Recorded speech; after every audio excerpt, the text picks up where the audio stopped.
Spiritual partnership is partnership between equals for the purpose of spiritual growth. Most people think that a relationship is going to bring them security. There's no security in a spiritual partnership, because if you stop growing spiritually, your spiritual partnership will simply fall apart. Spiritual partners remain together as long as they grow together. In a spiritual partnership, the best advice I can give you is fasten your seatbelt. Your spiritual partnership is going to bring to your awareness every frightened as well as loving part of your personality for you to look at. And that's what you need to look at if you're going to grow spiritually. You don't have to grow spiritually. If you don't, you stay the same. You create more of the same.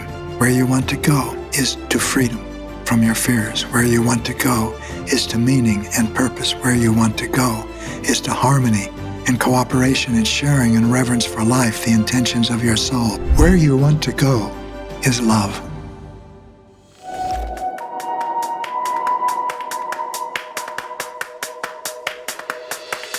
Welcome back to the Gary Zukov podcast. In this podcast, we're going to discuss one of the remarkable things about a new dynamic in human experience. That dynamic is spiritual partnership. Spiritual partnership is partnership between equals for the purpose of spiritual growth. And spiritual growth means developing, creating authentic power. The ability to distinguish within yourself between love and fear, and choose love, no matter what's happening inside of you or what's happening outside of you. A new consciousness is emerging throughout the human species, and it's emerging in you. It's emerging in me. And as it does, it affects everything in our experience. And by affects, I mean changes. Changes everything. What was familiar and worked before may still be familiar, but it doesn't work. Relationship is one of those things. Relationships in the old consciousness, five sensory consciousness, meant connections with people that served what you want. And if it served what they want also, then it was a good relationship, and it could last as long as that happened. Spiritual partnership serves only one purpose, and that's your spiritual development. It serves the same thing in your spiritual partners. Growing spiritually requires developing and using important tools such as emotional awareness and responsible choice. It requires being able to recognize in yourself, using your body as an indicator, as an alert mechanism to tell you when you're in fear and when you're in love, so that you can choose love instead of fear. And by choosing love, I mean choose to act or speak from love instead of choose to act or speak from fear. That's what spiritual partners help one another do. They are in a spiritual partnership in order to grow spiritually. That's the first thing to know about a spiritual partnership. Spiritual partners recognize one another. Spiritual partners know that they have a soul and that there's a reason for their being together, and that reason has to do with their souls. Now, I'm not talking about a romantic kind of relationship, although that can be a spiritual partnership. Although a romantic relationship, as we understand romantic relationship, is always based on fear. And you can tell that because everyone knows a romantic relationship has a honeymoon period in which everything is better than it was before because you're together. But after you're together long enough, you begin to get to know each other better, and you say, "Ooh, she's got a temper. Oh, wow, I didn't know that he drank more than he should." And now you start to get to know each other as you really are. And that means with frightened parts of your personality that experience anger and judgment and jealousy and resentment and competitiveness and inferiority and superiority, and loving parts of your personality that are grateful and appreciative and caring and content. And you can begin to help one another choose to move beyond the control of the frightened parts of their personalities and cultivate the loving parts of their personalities. That's creating authentic power. You can't do that for each other. You can't do that for one another. You have to do it yourself. Your spiritual partners have to do it for themselves, but they can help you. For example, Linda would tell me, when you said that, where was that coming from, beloved? Was that coming from love or from fear? Now, that was a centering question for me, because I always knew if it was coming from fear, because I knew how to recognize it, and you will too, because you've developed or will be developing emotional awareness. So if spiritual partners don't grow together, there's no reason for a spiritual partnership. That means that one of the most interesting things about spiritual partnership, and for many people that means threatening, is this. Spiritual partners stay together as long as they grow together. Spiritual partners remain together as long as they grow together. When they stop growing together, there's no reason for the spiritual partnership any longer, and it falls apart. Now, this is very different from, for example, a marriage. That's death do you till you part. You're in it for life. You got this person and they got you for better. They got you for worse. You're stuck with them. Although you're really not stuck anymore, because you can get a divorce pretty easily now. But then if you get married to someone else and it's for the same reasons, you'll find out it ends in the same way. But a spiritual partnership is for spiritual growth, yours, and your spiritual partners. That's the reason for it. That's what brings you together. That's what keeps you together. In other words, you can stay in a spiritual partnership for as long as you're both in the earth school and beyond. That's an interesting aspect that we'll talk about later. Most people think that a relationship is going to bring them security. There's no security in a spiritual partnership, because if you stop growing spiritually, your spiritual partner isn't going to judge you. Your spiritual partnership will simply fall apart because it has no reason, because you're not growing anymore. And the same thing if your partner stops growing. So most people in relationships think that, especially romantic relationships or life partner kind of relationships, think that there's some security in it, but it's not. In a spiritual partnership, the best advice I can give you is fasten your seatbelt, because your spiritual partnership is going to bring to your awareness every frightened as well as loving part of your personality for you to look at, because that's what you have to look at if you're going to move beyond its control. And you're not going to move beyond its control if you don't experience it fully, completely.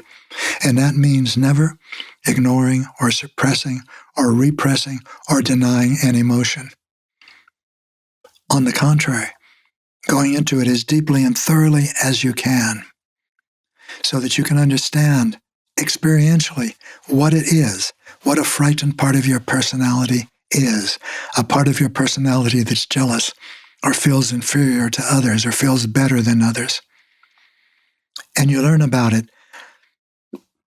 in terms of physical sensations in specific parts of your body, namely your energy processing centers. There's 7 of them. And you learn about it in terms of the thoughts that those frightened parts of your personality are thinking. They're always judgmental and critical. For example,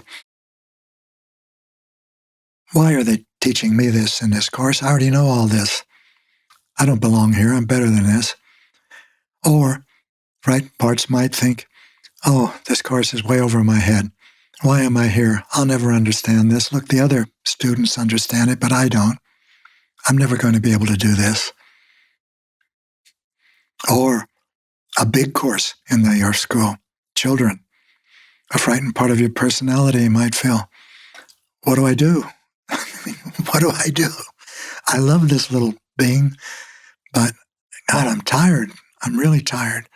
I haven't slept in 8 months, and I don't think I can do this anymore. That's a frightened part of your personality. It's a part that lives in its own world. And when you don't recognize that as a part of your personality, that world becomes your world. But it's not. Those experiences are not coming from the unchangeable ground of your being. They're coming from one part of your personality, and you have many parts of your personality. Some of them originate in fear, like the ones I've mentioned: anger, disdain, judgment, overwhelm. And others originate in love, like those I've mentioned: gratitude and caring and patience and awe of the universe. And once you see this, you understand that you have a choice about what part of your personality you will choose to cultivate and which parts you will choose to move beyond the control of. And that's how you create authentic power. That's how you create a life of mastery. That's how you become an artist, and your life becomes your painting. And in that process, you see that no one else is responsible for what goes on the canvas except you. You're holding the brush. You have the paints. What are you going to use? Broad brush strokes of dreary, drab colors? Or are you going to use smaller brush strokes, finely crafted, of beautiful colors? You choose. You're the artist. You're the sculptor. You are the creator of your life. Spiritual partners know that, so they don't expect someone else to craft them or to choose the colors that they are going to put into their own lives. But they will help me see what I'm choosing, so that if I want, I can choose something different. That's spiritual partnership. It's powerful. It's designed for us, for multisensory individuals. And by us, I don't mean to exclude anyone. We're not superior because we're multisensory. We simply have something that everyone is going to have in the next generation and a half, and that's multisensory perception and the understanding of power as alignment of the personality with the soul. So now let's come back to spiritual partnership, a brand new archetype in the human experience. 5 sensory humans had no need or thought of a relationship that could possibly have at its essence spiritual growth and supporting the partners, one the other, in growing spiritually. But that's what we want as we become multisensory, as we experience and partake of the new consciousness. That means that spiritual partnerships function beautifully, powerfully, when the partners in the spiritual partnerships are dedicated to their spiritual growth. Now, this doesn't mean that you don't have frightened parts of your personality that come up. As I just said, that's why you buckle your seatbelt, because they do come up, because your spiritual partner is going to bring them up in you, not because they're trying to cause you pain or discomfort, but because they're being themselves. And in the interaction, they're activating frightened parts of your personality for you to look at. And that's what you need to look at if you're going to grow spiritually. You don't have to grow spiritually. If you don't, you stay the same. You create more of the same. You pursue external power. You create emotional violence and destruction in your relationships. And nations create physical violence and destruction among themselves. But when frightened parts of your personality come up, they're painful, And when frightened parts of your personality interact with frightened parts of a spiritual partner's personality, that's a power struggle. And that, for me, is the most painful thing I can imagine. It also takes the most courage to utilize well. For example, I've done a lot of things in my life that have required courage, and a great deal of courage, like being in the Army, going on top secret missions. But I've never experienced anything that requires more courage than being a spiritual partner, or even with someone who's not a spiritual partner. Stopping a power struggle in myself, not having the last word, not shouting louder, not withdrawing in isolation and judgment, but to be present and in the struggle in me. That takes courage. That's the new use of courage. And spiritual partners need it because they're using it and they want to use it. That's why they're in a spiritual partnership, because they're with others who are doing the same thing, creating authentic power. And I also want to say that you're creating authentic power with your spiritual partners, and they're helping you. What about when you're interacting with people who aren't your spiritual partners, who don't even know about spiritual partnership or care about it, don't know about creating authentic power because they're 5 sensory? And they're judging you, they're rude, or they're simply not believing you. No matter who you meet in the Earth School, they're giving you an opportunity to create authentic power, to cultivate loving parts of your personality, or move beyond the control of frightened parts of your personality. Spiritual partnership is a wonderful environment because you're both, or you're all, doing exactly this. You're using courage in the new way, not to challenge someone else that's bigger or bolder or smarter or bright or whatever it is your frightened parts are judging them to be. You're using your courage to challenge and experience a frightened part of your personality. It takes courage because they hurt.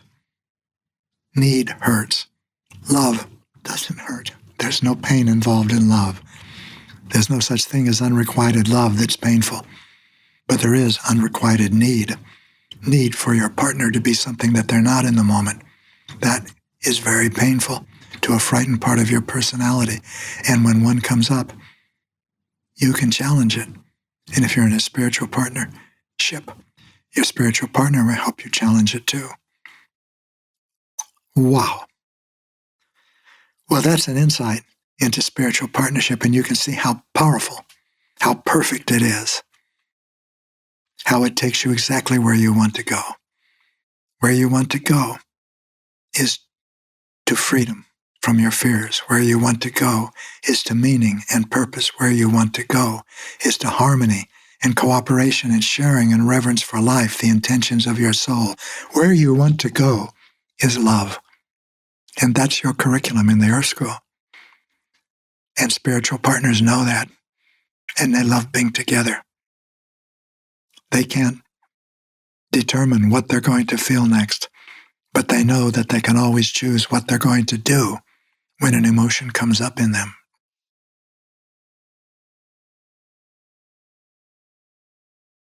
So here's a soul step you can take. Look at your relationships and see if any of them are spiritual partnerships, or if you feel that someone that you have a relationship with now could be a spiritual partner, is interested in relationships of substance and depth, is interested in becoming emotionally aware of themselves, is interested in choosing the most constructive things that they can choose for themselves, not for you, not for others. And if so, those are your potential spiritual partners. Take out the notebook you're carrying with you, the little one in your back pocket or in your purse, or write down the names of those people. And then begin to see them in this light. Is it possible they might want to be a spiritual partner? You don't know. They might or they might not. But your spiritual partners are being drawn to you now, your potential spiritual partners, because you are being drawn to spiritual partnership if you are. That's the law of attraction. Energy attracts like energy. If you want to use people in your relationships, you'll draw to you people who want to use you. If you want to grow spiritually in your relationships, you'll draw people who want to grow spiritually in their relationships, and they are your potential spiritual partners. And then at the end of the day, look at the list and see how you might proceed from there. Let your intuition guide you. Let your sense of meaning guide you. We're going to talk about both of those things, meaning and intuition, in different podcasts in the future. And in the meantime, enjoy yourself. All is perfect. I'm Gary Zukov.